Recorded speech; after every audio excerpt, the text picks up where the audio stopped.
Hey guys, welcome back to the Bass Tutor. My name is Tyler Fry and I'm the Bass Tutor. So guys, if this is your first time to the channel, I hope you enjoy what we're doing here. And if you do, make sure to like and subscribe to the video and check out all the other content on my social media. So with that being said, we're going to go ahead and jump on into today's video. And today I'm going to discuss my favorite lures to catch fish that are schooling in shad. And so what's going to happen is this time of year you're going to notice a lot of surface activity on your local lake more than likely. And what this is a lot of shad coming up, and the bass are going to be chasing these shad and getting full before the winter time comes. And so I'm going to go over my favorite lures to catch them. So the first thing we want to do is we want to figure out what type of shad or what type of bait fish these fish are chasing.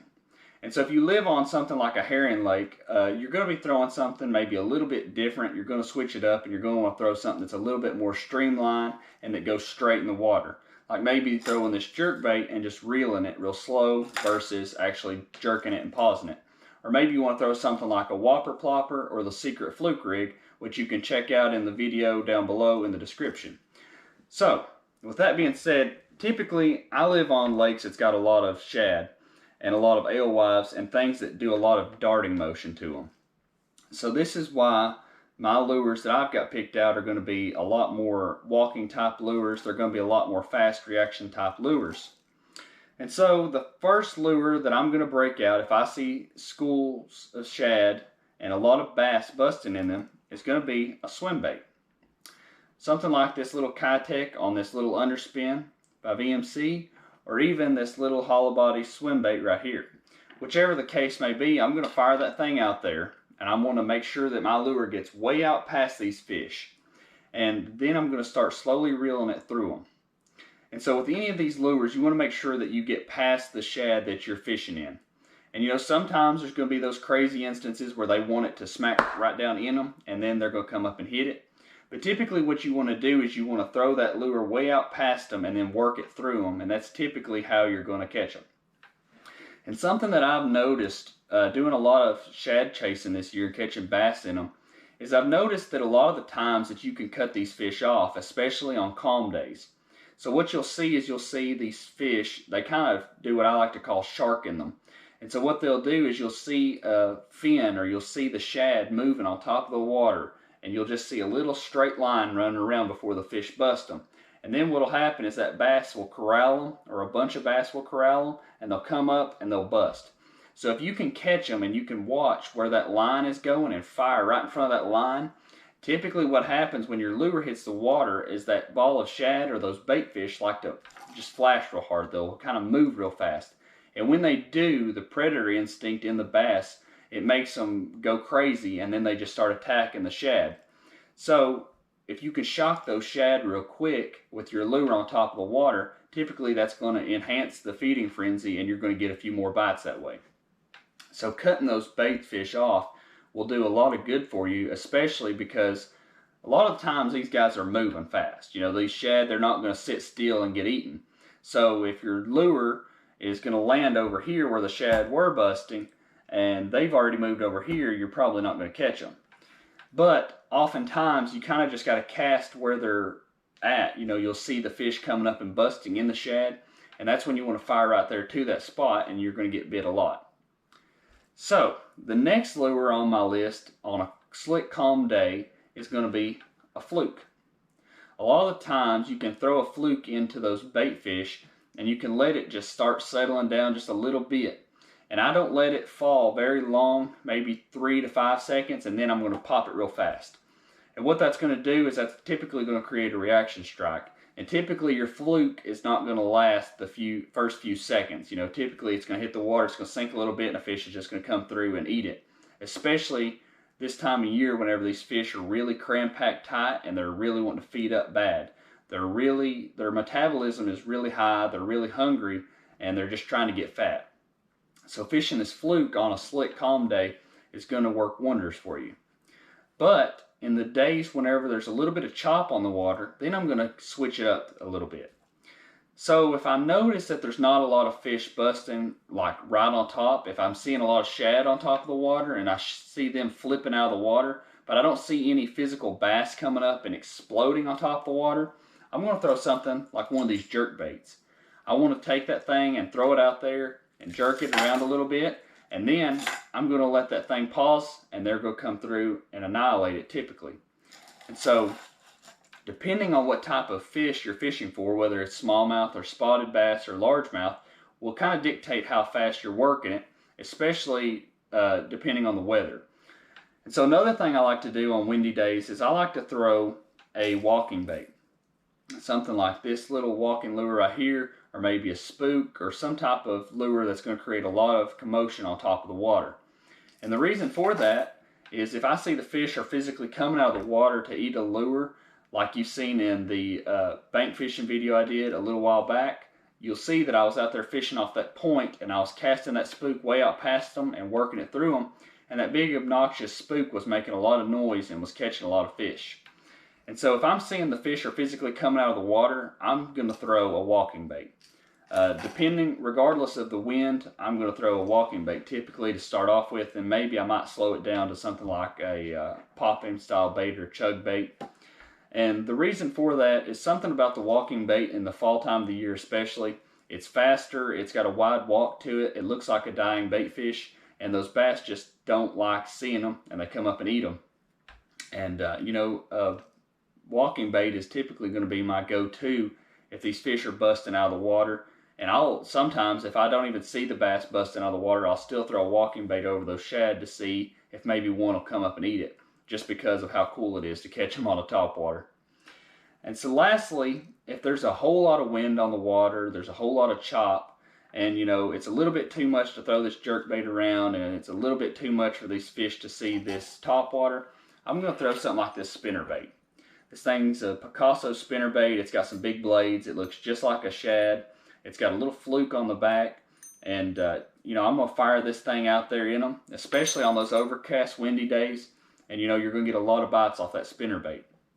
And it just looks like a miniature bait school inside the school. And those bass, especially largemouth, they want to eat as many shad as they possibly can at one time. And so throwing this through there looks like an easier meal for them, and they're just going to go through and smash that spinnerbait. So now let's talk about where to find these fish. So typically, especially on the calm days, you're going to see these fish a lot, especially on the main lake, and on the main lake points, you're going to see a lot of surface activity.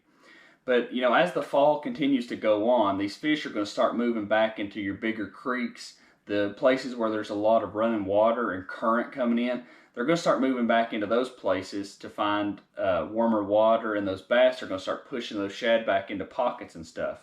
So typically what I like to do is I like to check the points, and if I don't see any surface activity on them, especially the points that are leading back into these creeks, then I'll start working my way back into the creeks.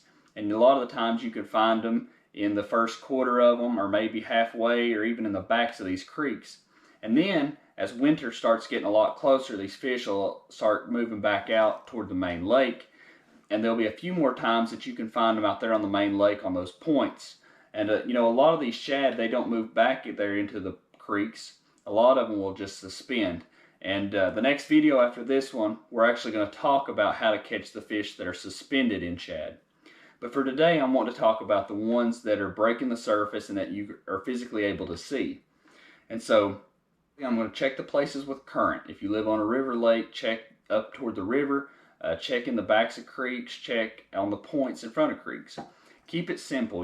These fish, they're not rocket scientists. A lot of people and a lot of times we overthink things. But, you just want to chase the shad because that's what the bass are doing. And so make sure whenever you're fishing for these fish, don't do what I like to call chasing ghosts. Now you will not escape me.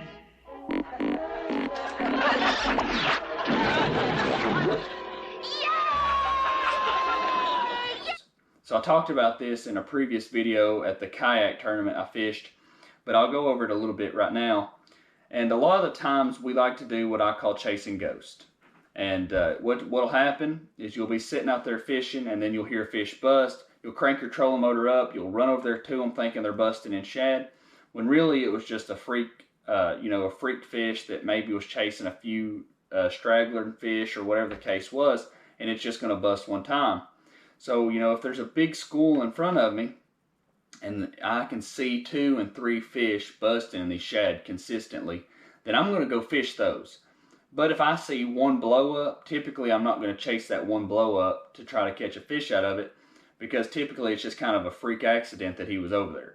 And you know, obviously it wasn't an accident. He was probably chasing something, or he saw something on top of the water that he wanted to hit, but he's obviously traveling a lot. So he's probably going to come back over here to this school of shad that's busting a lot of fish in it. So typically, if they're busting once, I typically won't chase them. But if they bust a few times and you can see a lot of shad coming up on top of the surface, that's when I'm going to chase them. And that's when I'm going to go try to fish the fish over top of them and fish through them and see if I can't catch some bass out of them. And a lot of the times, you're going to go fish these schools of fish, and it's not going to be bass. Sometimes it'll be white bass. It might be stripers. There's different fish that are going to corral these fish like this, but a lot of the times you just got to fish through them to see what they are. And, you know, the other day I was making a video about bank fishing, and I saw a lot of fish coming up. And for some reason, I watched these fish coming up, these shad come up for 5.5 hours. I sat out there and fished, and for some reason I had 2 bites all day. I threw everything in the tackle box at these fish and just could not get no fish to bite but 2. And I'll show you those 2 clips right now.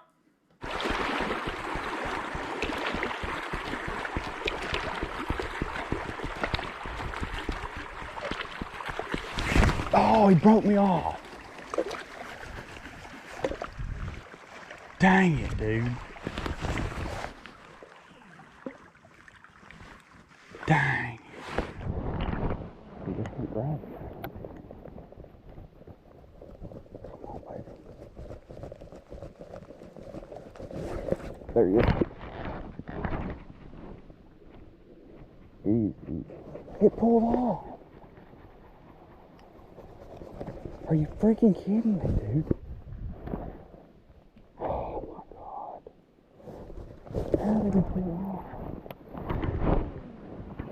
So you'll see that one fish, it broke me off. And, you know, I was pretty tore up about that one, because that was about 3.5 hours in of watching these shad bust. And I went out there and I was like, man, I'm going to be able to make a really great video out of this thing. And I threw spooks, flukes, spinnerbaits, jerkbaits, topwater, secret fluke rigs, you name it, I threw it. And the only thing I got bit on was a fluke for some reason, and I just kept throwing the fluke and just could not connect with any more than those 2 fish. And the fish that I lost that you saw there, that was completely my fault. I didn't set the hook at all. I just started reeling, and I was hoping that EWG would drive up into its face. And it just didn't pan out that way. It got a little slack and it come off. But the fish that broke me off, that was a really freak accident. I don't really know what happened there, but it didn't feel like a small fish, I'll tell you that. So whatever the case was, I'm kind of thinking those might have been white bass, or they might have been smaller spotted bass that just couldn't grab my lure. Whatever the case was, I just could not get them to bite.